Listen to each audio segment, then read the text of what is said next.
എല്ലായ്പ്പോഴും ക്ഷീണം തോന്നുന്നുണ്ടോ? ഒരു മുഴുവൻ രാത്രി ഉറക്കത്തിന് ശേഷവും?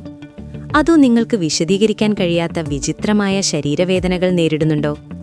അത് സമ്മർദ്ദമായിരിക്കില്ല, അതൊരു മറഞ്ഞിരിക്കുന്ന കുറവായിരിക്കാം. വിറ്റാമിൻ ഡിയെ പലപ്പോഴും സൂര്യപ്രകാശ വിറ്റാമിൻ എന്ന് വിളിക്കുന്നു, പക്ഷേ അതിന്റെ പങ്ക് അസ്ഥികളുടെ ആരോഗ്യത്തിനപ്പുറത്തേക്ക് പോകുന്നു. നിങ്ങളുടെ ശരീരത്തിൽ വിറ്റാമിൻ ഡി കുറവുണ്ടാകുമ്പോൾ അത് ആശ്ചര്യകരവും പലപ്പോഴും അവഗണിക്കപ്പെടുന്നതുമായ രീതിയിൽ പ്രത്യക്ഷപ്പെടാം. ഏറ്റവും സാധാരണമായതും എന്നാൽ അവഗണിക്കപ്പെടുന്നതുമായ ലക്ഷണങ്ങളിലൊന്ന് നിരന്തരമായ ക്ഷീണമാണ്.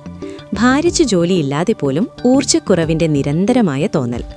നിങ്ങൾക്ക് അസ്ഥിവേദനയോ നടുവേദനയോ അനുഭവപ്പെടാം, കാരണം വിറ്റാമിൻ ഡി നിങ്ങളുടെ ശരീരത്തെ കാൽസ്യം ആഗിരണം ചെയ്യാൻ സഹായിക്കുന്നു. അതില്ലാതെ നിങ്ങളുടെ അസ്ഥികൾ ദുർബലവും സെൻസിറ്റീവും ആകാൻ സാധ്യതയുണ്ട്. മറ്റൊരു അസാധാരണ ലക്ഷണം പതിവ് അണുബാധകൾ.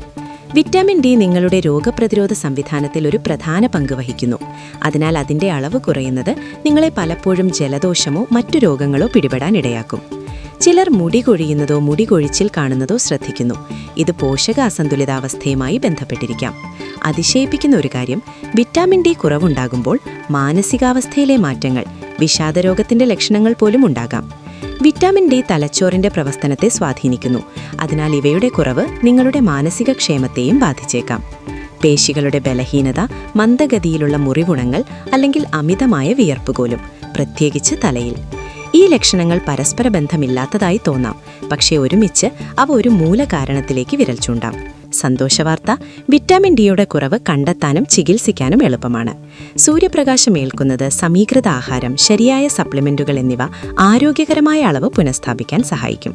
അതിനാൽ നിങ്ങളുടെ ശരീരത്തിൽ നിങ്ങൾക്ക് വിശദീകരിക്കാൻ കഴിയാത്ത വിധത്തിൽ അസ്വസ്ഥത അനുഭവപ്പെടുന്നുണ്ടെങ്കിൽ അവഗണിക്കരുത്. അത് ശരീരം കൂടുതൽ വിറ്റാമിൻ ഡി ആവശ്യപ്പെടുന്നതായിരിക്കാം. Stay healthy. Follow for more.